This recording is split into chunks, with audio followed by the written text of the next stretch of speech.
So with that, let me actually get on with the panel session and invite the speakers for it, starting with my co-moderator, and that is Mr. Mahapatra. Yes. Uh, Mr. Mahapatra is the Chief Executive for Electronic Sector Skill Council. Quite a few of you might have interfaced with him in that role. He's today our moderator for this session. Joining me for the next panel will also be Dr. Lalit Bhardwaj from MIT, Sumir Walia from Chitkara University, SEED is Center for Engineering Excellence and Development. So SEED, Chitkara, Sumir Walia. We will. Mr. Sikdar is here. Mr. Sikdar is here? Yes, he's already there. Okay. And Mr. Sikdar, sir, Sir. we would love to get you on the forum as well. Oh, yes.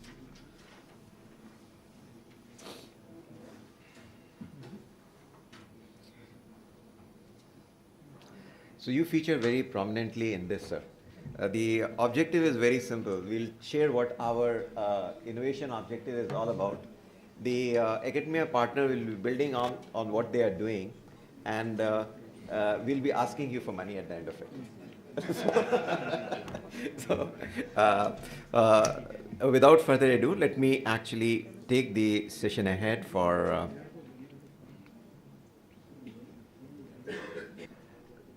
Okay, so my few minutes are primarily going to cover the the ecosystem and what is really happening, and it's an established fact. Most of us agree with this.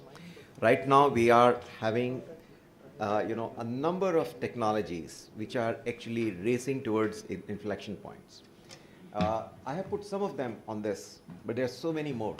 Today we have a display focused theme also. So let me tell you, the AR VR itself is supposed to be heading close to about $150 billion opportunity by 2020 as per the Display Week presentations that I saw earlier this year. What it means is that there is a tremendous opportunity for innovation in the country.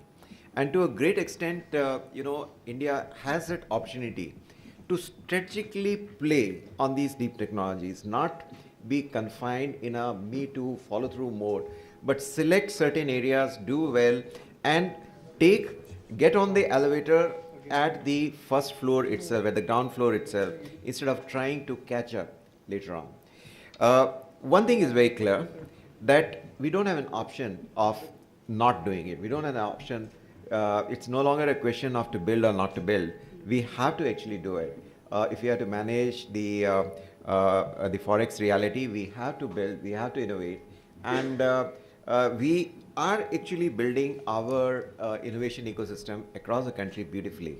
Somewhere I have a database of about 325 names, incubators in the country, and it is actually fascinating. Across the country, there are institutes, there are private incubators who are trying to touch the innovation ecosystem, though the level of deep tech that is there, that is suspect at this point of time. There are some who are doing good, okay? There are others who are at this stage relatively a marginal performance. The overall impression that we did get from the industry when we went across to take a look at these incubators, which included incubators from IITs and some of the other marquee names in the country, was that there are good livelihood startups that are shaping up. There are good, there are other, not so deep tech startups which are there, which are playing.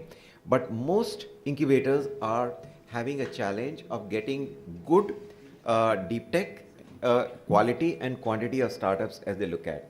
Somewhere in this journey, we also found, Mr.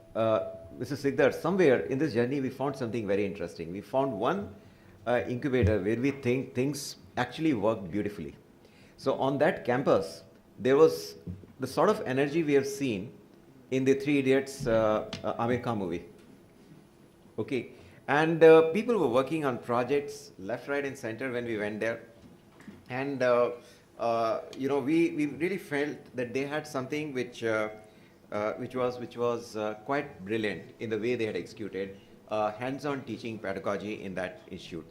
So we looked at trying to understand the impact of that, and the impact was they had 400 students they were having per session. They had at the end of it, 38 startups in their incubator center in the first 4 years, which is pretty normal. Most of the incubators we went, they typically have about 10 startups a year. So they had about 38 by the end of the four years, of which 9 were in what they call the acceleration stage. So incubation is where they have just got the proof of concept ready and their first sale, and they're now to refine their business model. And acceleration is where they're actually scaling up the business model.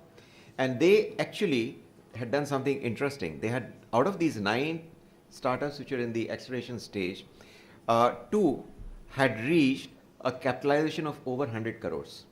And they were employing more than 1,000 people. And this was in Hubli, which is not a tier 1 city. Okay, so clearly they had something right in their execution. And we wanted to actually take that and bring it to the nation. Over the last 6 months, we discussed this back with the ministry. We talked of what we wanted to do in the ISA board, and we said, let's look at scaling out the entire ecosystem from our talent SIG with a direct on-ground initiative. So what we have looked at the pipeline is, we want to create a huge ideation pipeline. Okay, the capability to actually look at problems as an engineer, to resolve it out with that confidence, with that process flow that was shown in KLE Tech right from the first semester of execution. And Netra, incidentally, is the Talent SIG name, National Electronic Training and Research Academy that Vivek Pawar handles out of Hubli.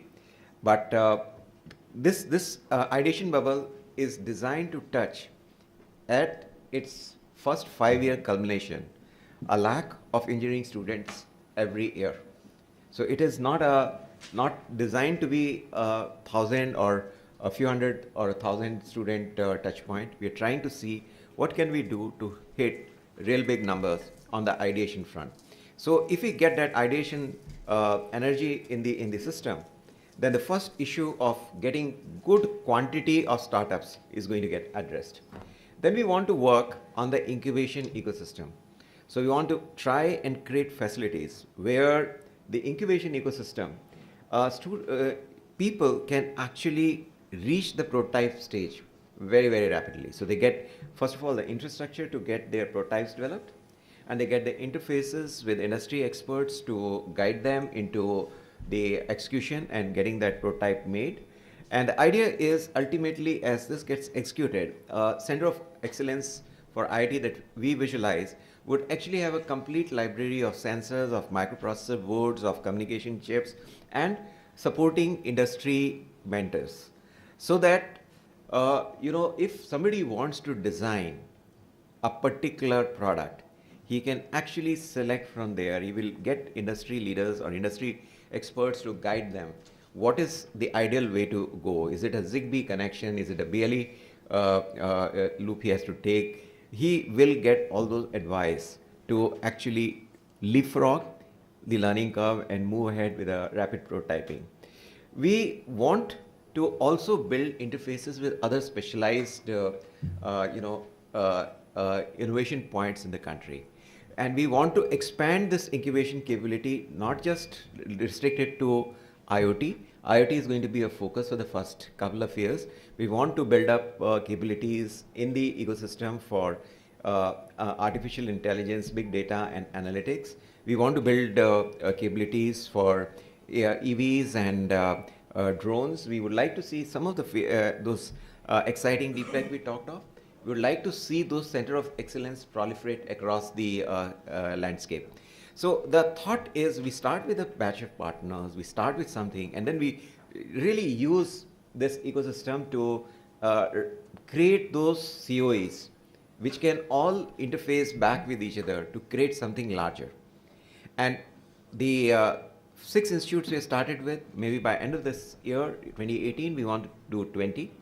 And if we can do about 4,000-5,000 students from there now in this year, then the vision is that as we multiply the effort, by the end of the 5th year, we will actually be touching 1 lakh of students. So that's the significance of this end 17,000 students that we are touching. It's the starting point, but within 5 years, we will touch 1 lakh of students a year.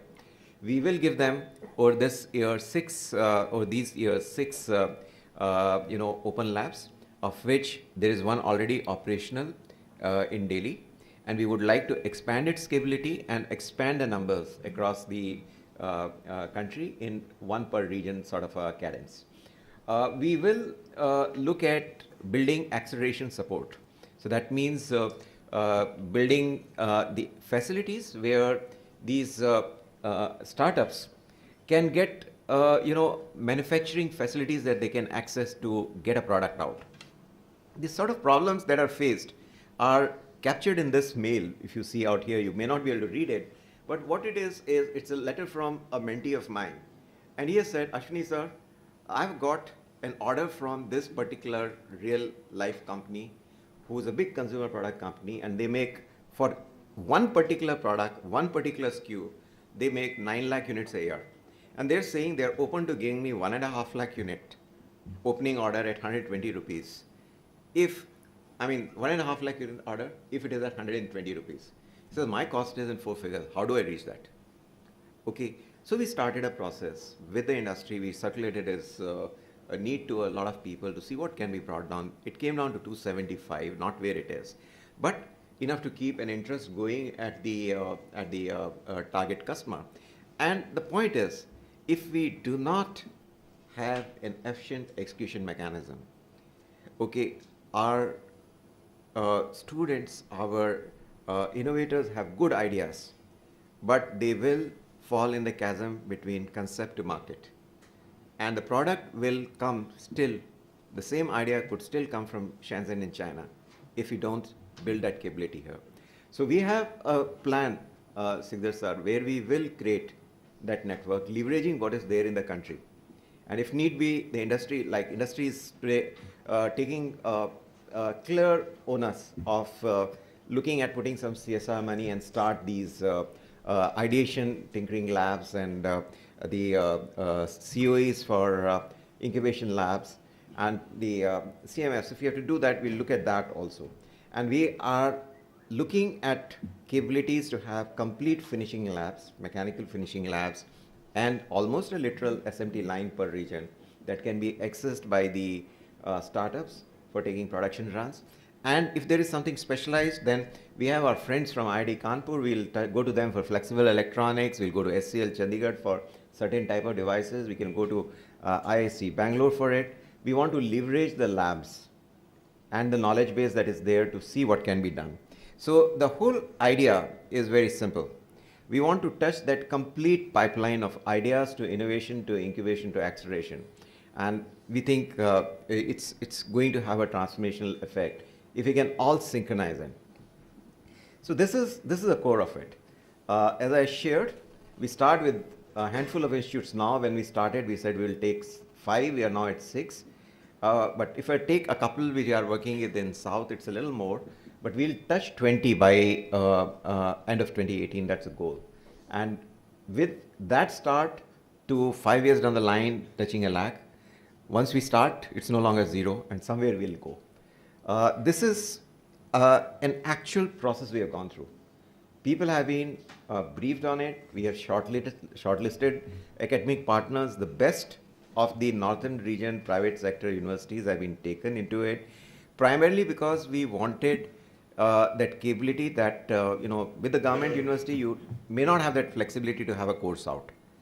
But with the private sector universities, you can actually influence the content, and we wanted that to happen. And we are at a stage where, the northern region 6 will be running clearly. Mr. Rai could not come in here to go to Bombay today, but there is a beautiful MSME facility, a tool room coming up for electronics in North, in Greater Noida, a 10-acre project.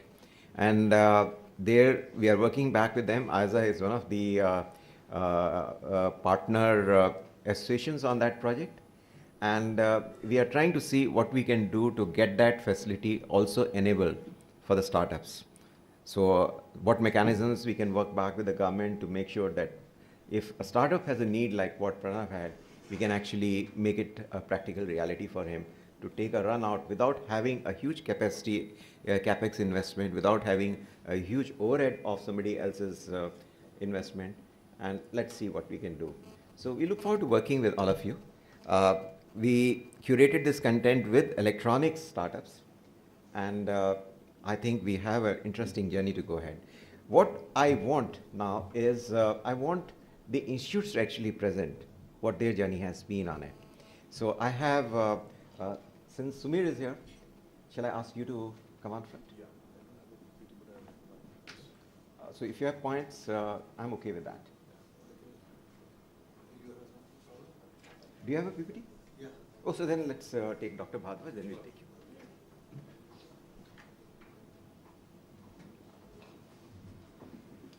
So Dr. Lalit Bhadwaj is our partner in crime on this project.